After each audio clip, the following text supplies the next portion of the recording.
Yo, this is Sigjir, and today we're going to talk about sidechain. What it is, what we seek to achieve by applying sidechain, and some methods for doing so. So why don't we start by defining what sidechain or ducking is and why we would want to apply this technique. I'm going to play this loop for you.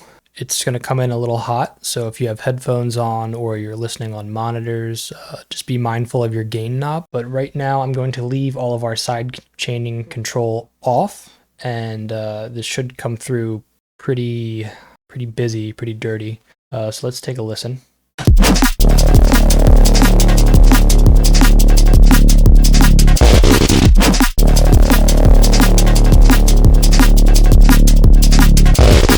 So as you can hear, there's kind of a lot going on, and there's a lot competing for the listener's attention in this mix. And what we want to do is clean up those competing sounds so that the human ear can focus on 1 to 3 things in a given moment in time, and not kind of have to overstimulate the brain. So that way it's hard to appreciate the sounds that you're taking in.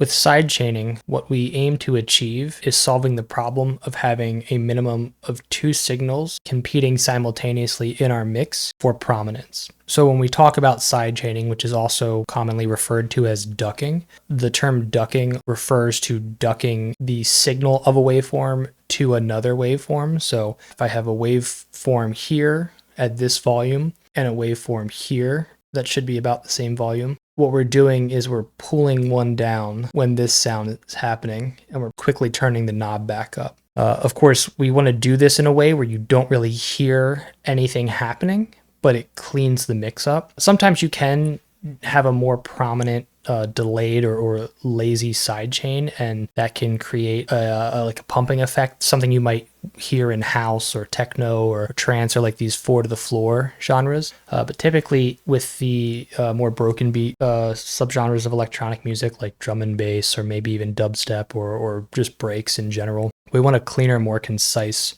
shorter sidechain that really scoops out the signal when it needs to be and then returns back to that full volume mix. So if we listen to this loop here, which is going to come in a little hot, just a heads up, if you have headphones on or you're listening through monitors, just be mindful of your gain knob. All of our sidechaining is off right now. So let's play the mix and listen to what's going on, and then we'll discuss and work through some of these techniques and hopefully get to a result that gives us a cleaner, more concise mix. So here's the loop.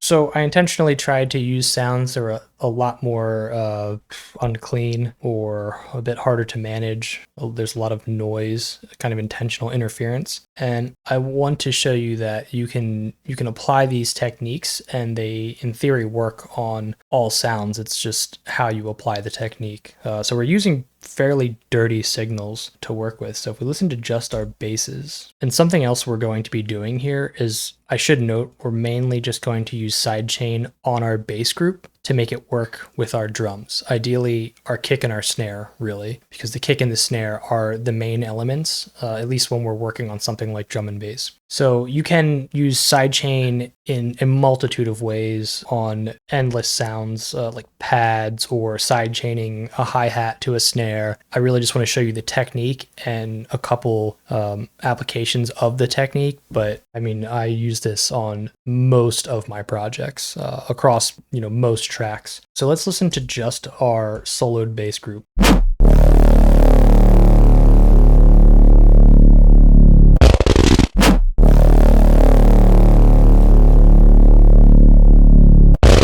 So we only have 3 sounds here, right? We kind of have this call bass, this sort of stabby FM thing going on in Serum. Then we have this kind of longer sustained roller bass over here. And then we have this sound that I crafted that's a sine wave and some noise, and it's just kind of distorting together with itself. I'm not going to dive too much into the sound design of this because I don't think that's relevant to this lesson. But what we are going to do is pick apart this side chaining ducking situation and apply it and see how it works. So the first way, and I would say the more traditional way of looking at sidechain, is using something like a compressor that receives an external signal, and by using the threshold of the compressor, you will duck the signal, your source signal, to the mod signal. I have a group here that's housing our bass tracks, and in this group, I'm using 2 instances of Bitwig's stock compressor. It's called Dynamics. I have one for the kick and one for the snare. Something to note when you are dealing with the lower frequency sounds like basses or a sub or something like that, you need to be mindful of the artifacts that compressor creates. You might not be able to hear them. I feel like if it's very prominent, you would be able to hear it in your mix. Sometimes you need to isolate the track and just listen to it while it's being sidechained or ducked to hear this distortion that gets caused. And it's not really distortion that we want. We want to ideally keep that low end a little bit more clean and pristine, because eventually in our master, we're going to push it, and the cleaner you can start, the harder you can push in the end. So be mindful and do a little bit of reading. The compressors that I like to use when I do this for low end, sometimes I use Bitwig's stock compressors. Ideally, I use something like a Pro C, which would be Pro C2 rather, FabFilter's Pro C2.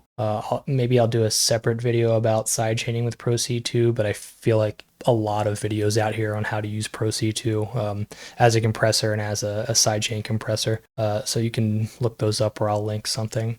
But in this case, because we've kind of created this more dirty mix with these dirtier sounds, I'm using the stock compressors here. I didn't really notice too many artifacts right off the bat, so I think for the context of this, it's okay. What's important here is the ratio, the knee, and the threshold. These are things that should be on most, if not all, compressors. And maybe I'll do a separate video on compression in general and how compressors work.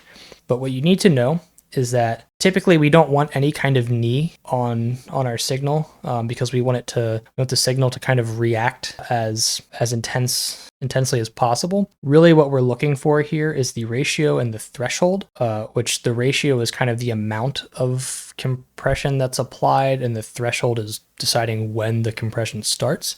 And depending on the situation, I probably would never touch the attack. We always want the attack to start roughly right away. And then the release, sometimes I like to have a little bit of release, but if it's something that's noticeable in the mix where I feel the sounds kind of lagging or like they're dragging to catch back up to full volume, then I don't want to have a lot of release there. Another thing you can look into, and the reason why I do like using something like a Pro C for sidechain compression, is because those have look ahead. And what that look ahead does is it basically tells the compressor to start working early.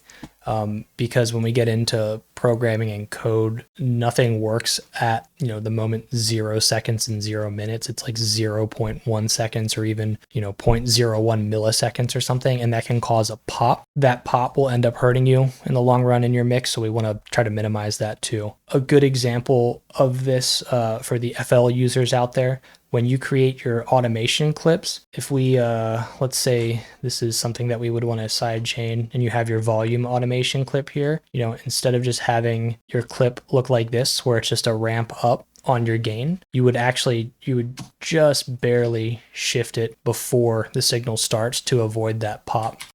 That's not really something we need to do in most of the traditional DAWs like Bitwig or Ableton or Logic or Cubase. FL kind of has its own approach to sidechain, which I'm not particularly fond of, but a lot of people use FL and it's still a relevant tool, so people need to know about that. So that being said, we're using 2 compressors here. The first case, we're using a compressor just for the kick. I'm just routing my kick signal into, which is coming from a drum machine. In this case, it's the post signal of the kick. So the kick sound happens, I process it, and then it's going to this compressor.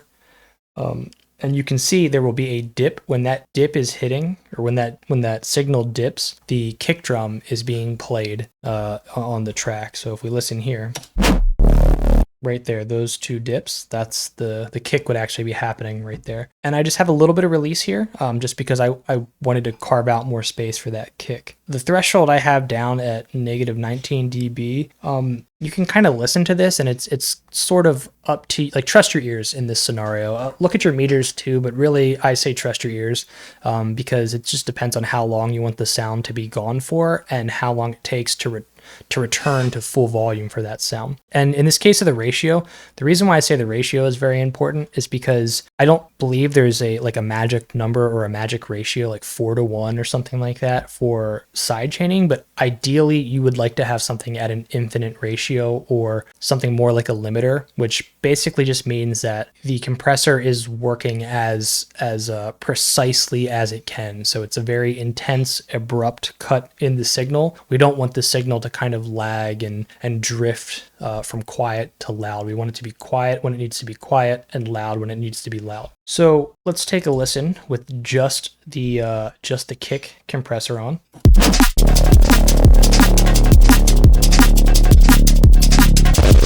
We can kind of hear that kick start to cut through the mix now. Let's hear it like an A/B real quick. Why don't we start with it off? The kick's not really there. Now it's there. Right? So it's always important to A/B. I think I've discussed this before. Don't just do things for the sake of doing them. Do them and check and reference. We want to really make sure that what we're doing is improving the mix or the project or the track or whatever you're working on for the better. We're not just going to sidechain for the sake of sidechaining. So you might have a sound that doesn't need to be sidechained. I would argue don't put a compressor on it and sidechain in that case. So that's our kick. Next, we have our snare, and we're really doing the same thing here. We're using an infinite ratio, no knee. I typically don't duck quite as much on the threshold with the snare, and that's because the snare occupies more high frequencies, and also, at least for my stuff that I make, my snares are shorter than a kick.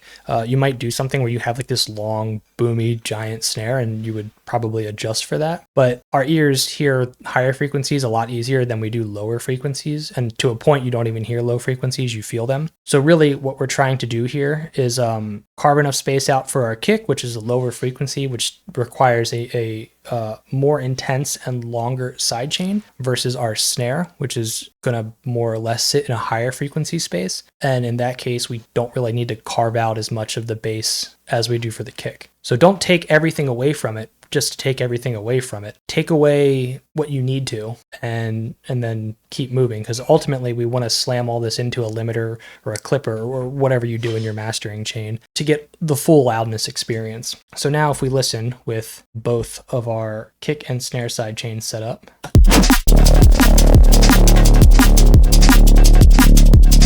you can hear that snare cutting through a little bit more. So we'll do an A/B without.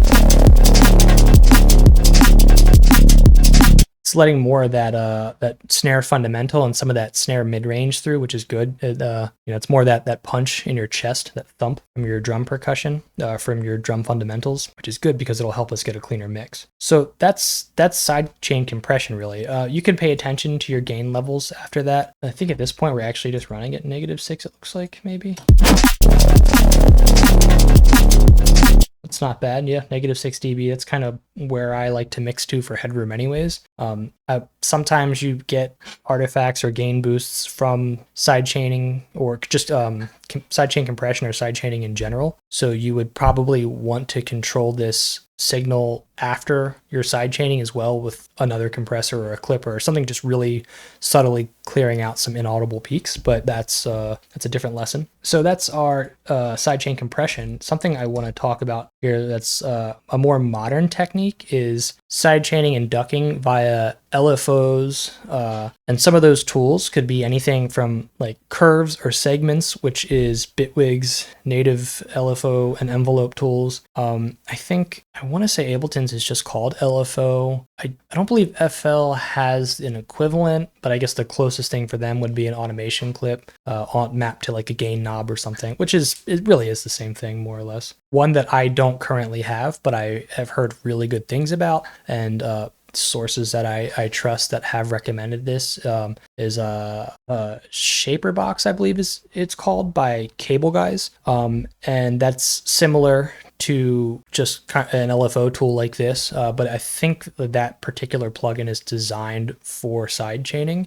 From what I understand, it handles transients really well. So I can't personally attest to it because I haven't used it yet. I know I will be using it and testing it out, but I've also heard really good things about that, and so you could potentially look into that. For now, I find that the stock LFOs get the job done for me. So we have a tool, which is just a utility plugin in Bitwig or utility in Ableton or Fruity Send. You know, this plugin itself is nothing special, but what we're doing is we're mapping these LFOs to the volume or the gain knob of the plugin. And I don't know if you can see this on the screen, but you can see there's like some blue glitching that happens real quick. That's just the LFO working. But let's deactivate these, or one of these at least. So what I'm doing here, and the rate of your LFO is going to be important here. In this case, this LFO is bipolar. So the middle here is 0. This is 0 in the sense of like 0 dB. So this means that we're at full sound. And when I have points down at the bottom of the LFO, we're at infinite. I think it's negative 60 dB, but it's something like an infinite silence. And then if for some reason we were to ascend over this, we would actually be going into like the positive, which I think max out at 18 dB, 18.1 dB. But we're not going to do that because that would really distort our signal in a way that we don't want. We're doing something very similar to what the compressor is doing here, where we're creating this ramp up in volume. So we have the signal playing, and then it cuts down and it goes quiet, and then it comes back. And I'm doing this where the kick happens. So if you know, this might not translate well visually, but what I'm really doing here is zooming in. So there's a kick there and there's a kick there. This LFO is a 1-bar LFO. And so you can see this is roughly the length and the steps of our beat. So when this kick plays, we're ducking the bass signal, and then it comes back again, and we duck the kick again a little bit, and our bass signal goes away.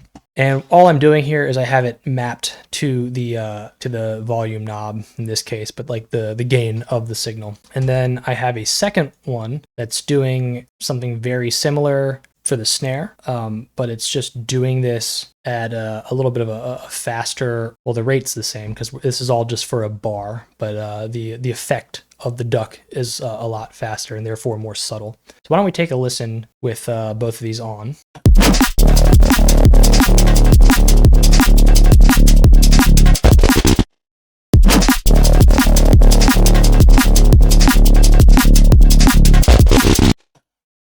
Okay, so let's do an A-B real quick. We'll do an off.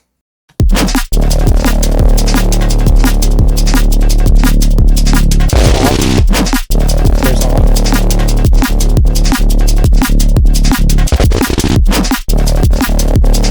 So what I'm hearing is I'm hearing this signal really get cleaned up a bit, or at least compete less. Maybe not cleaned up per se, but what's happening is that we don't have low frequencies from the bass competing with the low frequencies from the kick. We don't have high frequencies from the noise competing with the high frequencies from the snares or the hats, shakers. And so really that's what we're aiming to do here, is just have less things competing overall, because the less you have competing, the louder you can get your mix. Not that loudness is everything, but it's nice to have a loud mix, especially if you want to have this fit into someone's club set, you know, get played out somewhere. What we really want to do is keep our mix as concise as possible. So I hope this helps. I would say try both of these methods, maybe save out some chains or presets where you already have a couple compressors lined up the way you would use them for a kick or a snare, maybe a couple with LFOs mapped to gain tools or something like that. But I would say to really